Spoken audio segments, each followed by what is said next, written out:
We are going to make it our business to come here almost every other day until the reforms and the changes we intend to see here are not only achieved, but also sustained. So this morning I have come back. When I came yesterday, there was a crowd of people who were hanging around this place. And I'm happy to report our officers have implemented the directives we gave yesterday that no member of the public is supposed to stay within this facility if they have no business with the functions being offered here. So I'm very happy that our officers here, especially the law enforcement officers, have implemented that decision.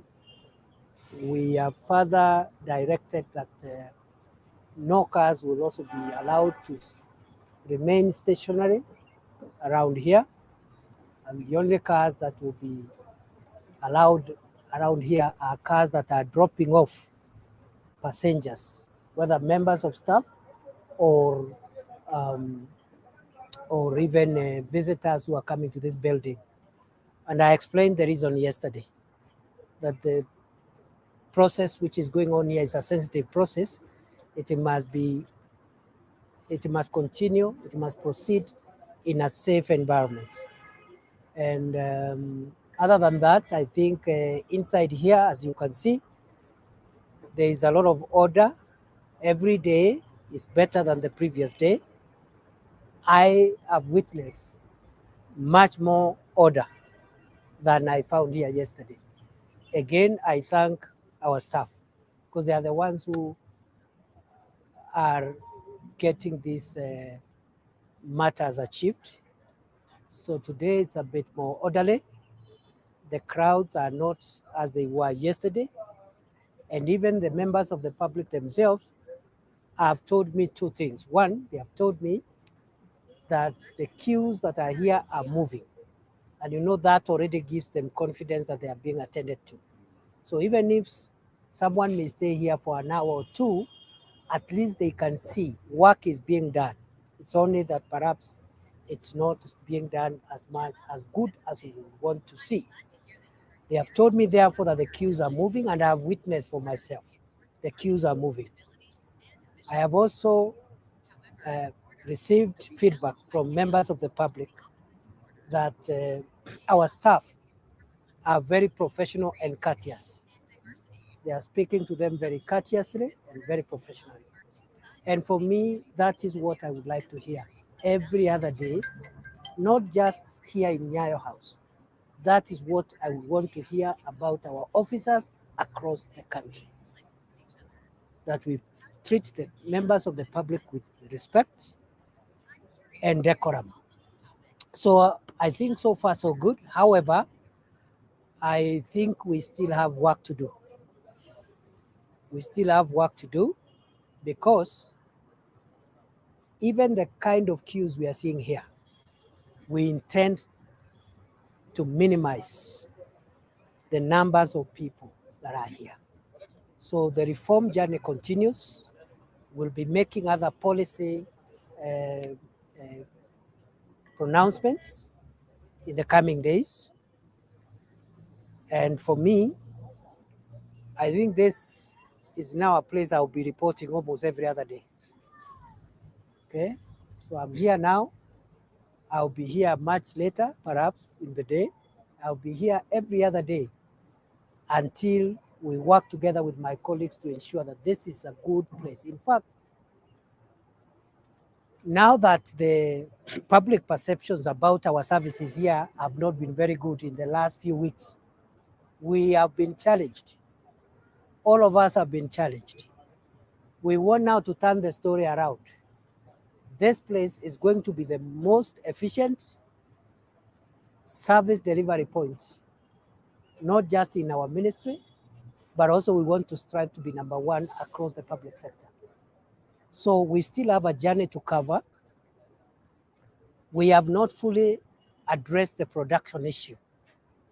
Our production of passports is still below the demand. We will bring normalcy by first addressing the entire backlog. And once the backlog is completely removed, we will stick to the directive that I gave in February, which is every applicant of a passport must receive it within 7 working days. And if it is an emergency, they must receive their document, their passport, within 24 hours. Once we sustain that objective, we will bring that timeline down again, but we want to go step by step. Once we achieve the 1 week timeline for the passport to be availed, we'll set a new target, and by that time we'll have acquired more equipment, more printers, and we'll have invested a little more in more personnel and more facilities, including computers and IT technology. So the long story is this. The journey that we have started here, we are committed to complete it. Number two, although there is some progress, we are not yet there. Number three, the policy changes we have made here are going to be permanent. We are not going to have a rollback again. So going forward, it can only get better, and no member of the public will be harassed or mistreated in this space. As you can see, these members of the public have told me none of them have been asked by anybody for a bribe today. And therefore, the zero tolerance to corruption is non-negotiable. The people who are hanging around there and harassing citizens asking for bribes will not return to the space. And we'll keep the vigilance, we'll keep our intelligence alert, because it is possible for them to relocate to some corner nearby here and start doing the same thing. So we are monitoring even telephone conversations that we suspect could be conversations that are of criminal intent. Nobody will be spared. Finally, we had two problems here, two challenges. One was the challenge of technology and production. That is what was hurting service delivery here. The second challenge was the challenge of corruption. And we don't want to mince our words about that. The only caveat we want to place is that the issues of bribery, solicitation, and corruption involved very few people here. And many of them are members of the public who are pretending to be our officers, but they are just brokers from town and criminals. Even among our staff from the immigration and also our staff from the National Police Service who work here to support the work going on here, the majority of them are doing a good job. The public is saying it. And we want to applaud these officers and these staff members for doing that. And we want to ask them to continue doing that. The few members of staff, the few officers who may be tempted to try and roll back what we have started here, we will make sure that they don't succeed.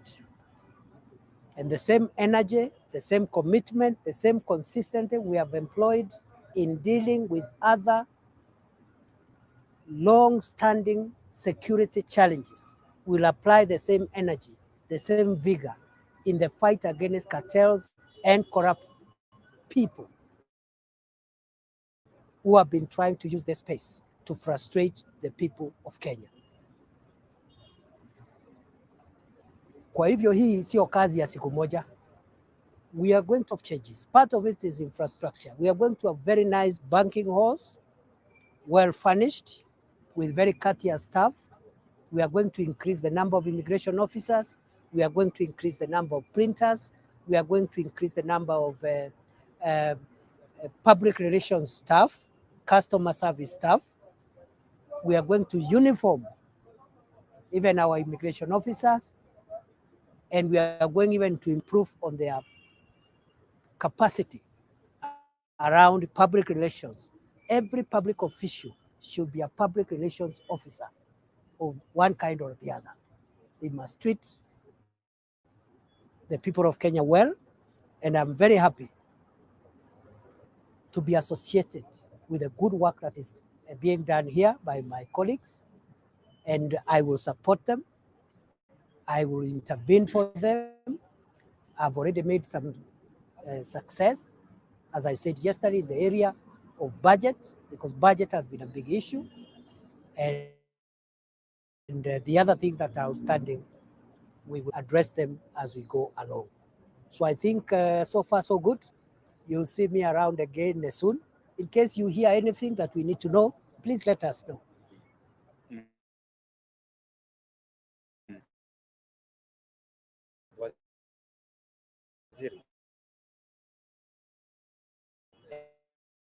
Either open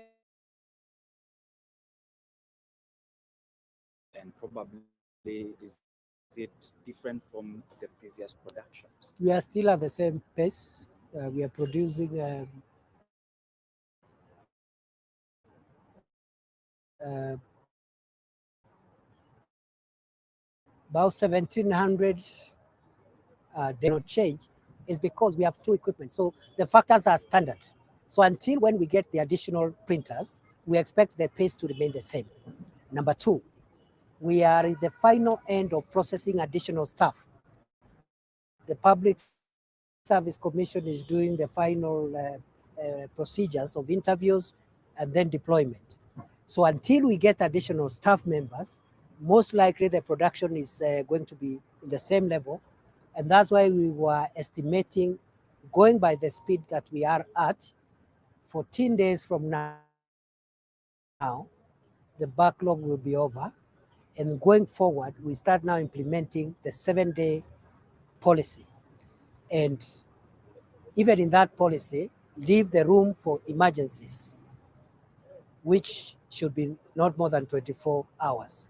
Some cases, it can be even the same day. Our dream as a ministry is that eventually we'll have a 1-day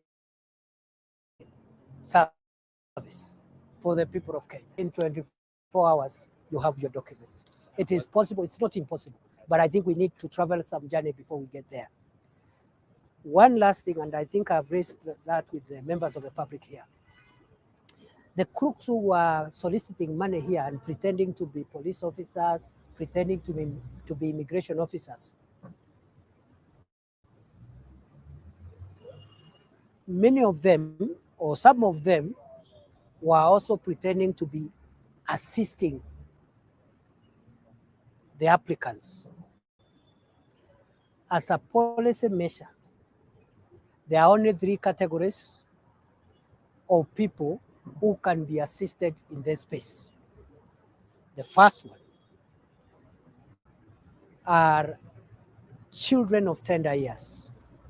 underage children need to be accompanied and assisted.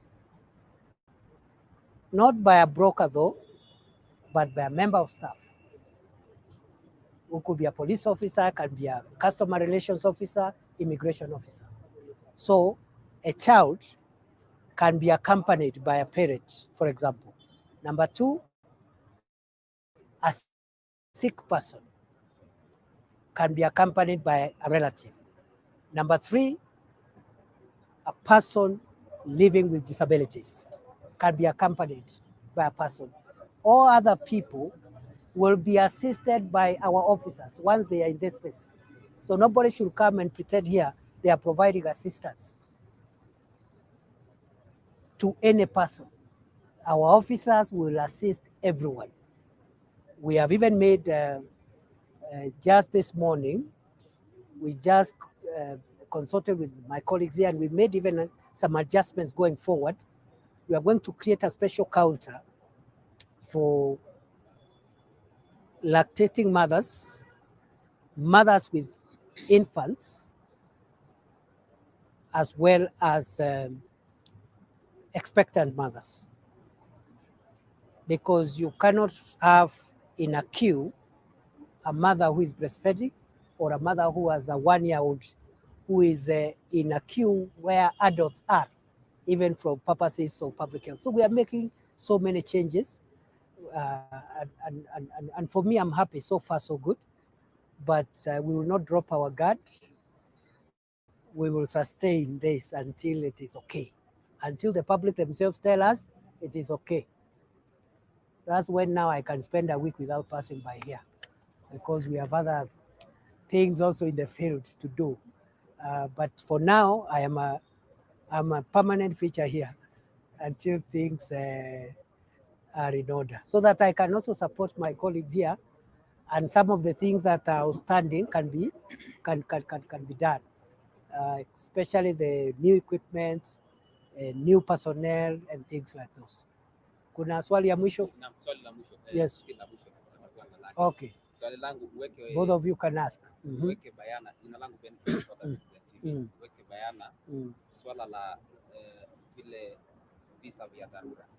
Wakenya wengi wanalia kwamba wanatafuta kazi na wamepata kazi labda katika Ni kweli, lakini hawajui wako katika kategori gani, kwa sababu hilo ni swali nzuri. Katika vile visa vya dharura, kuna wale ambao ni wagonjwa ambao wanahitajika kwenda hospitali nje ya nchi ili kunusuru maisha yao.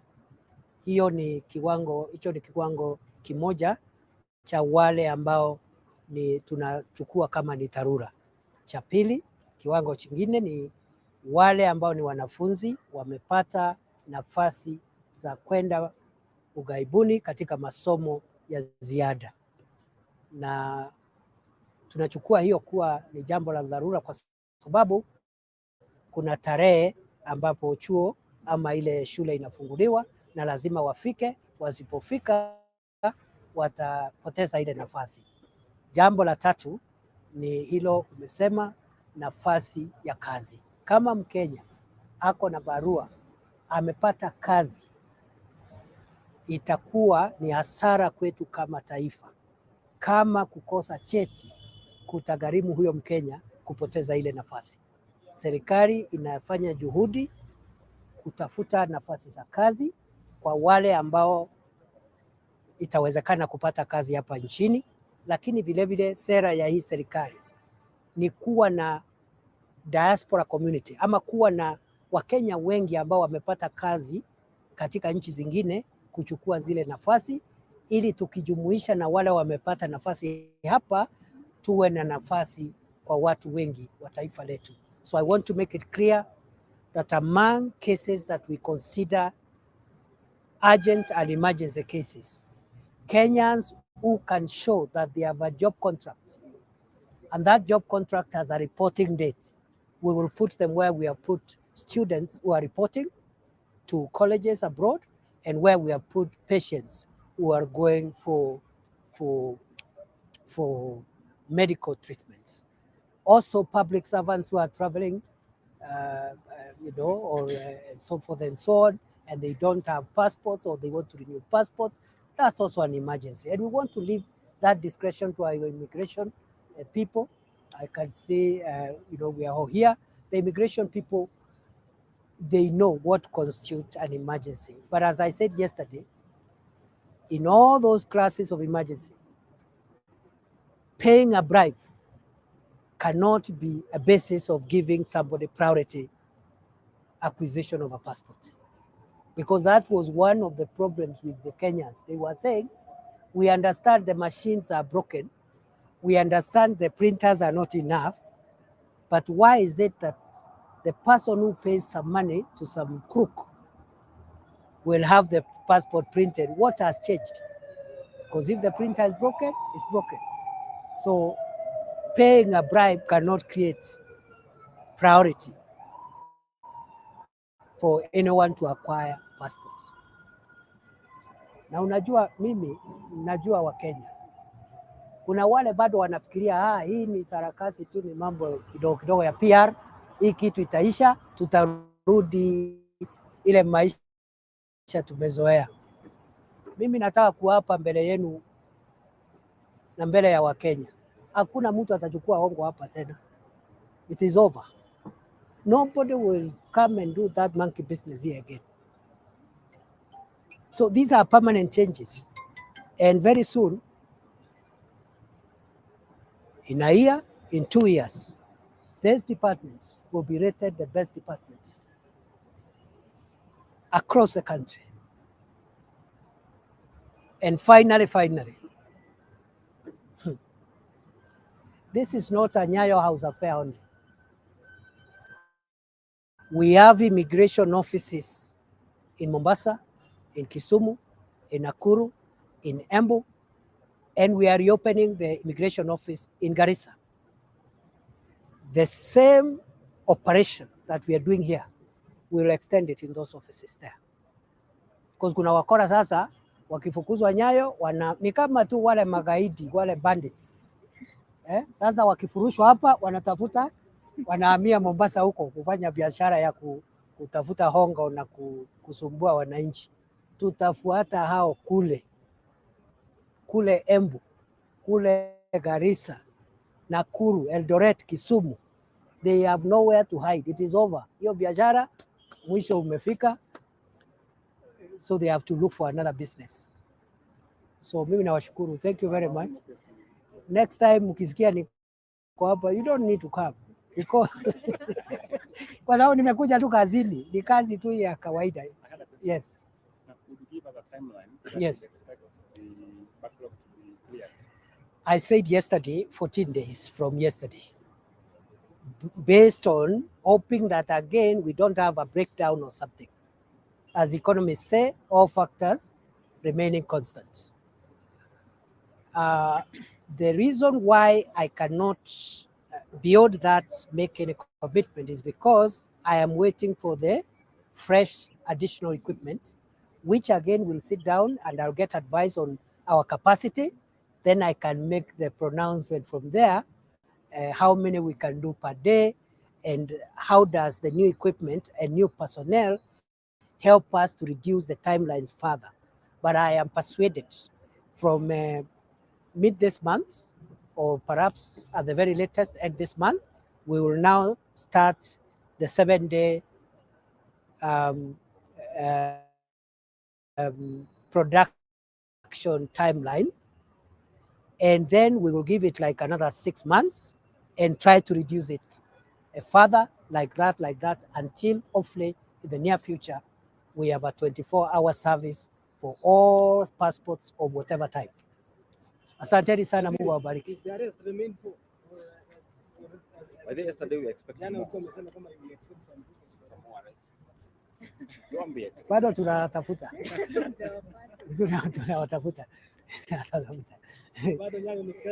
Tuko hapa wananchi wanasema hawajasumbuliwa hapa, so but as I've said, hakuna mtu atachukua hongo hapa tena, na mahali wataenda kujificha tutawafuata huko. Hata wakienda immigration nyingine, hata wakienda kujificha, we will follow them there. We mean business. So we are several cases we are investigating. We hope to conclude those investigations very soon and we will arrest more people for sure. Asanteni sana. Asante waziri.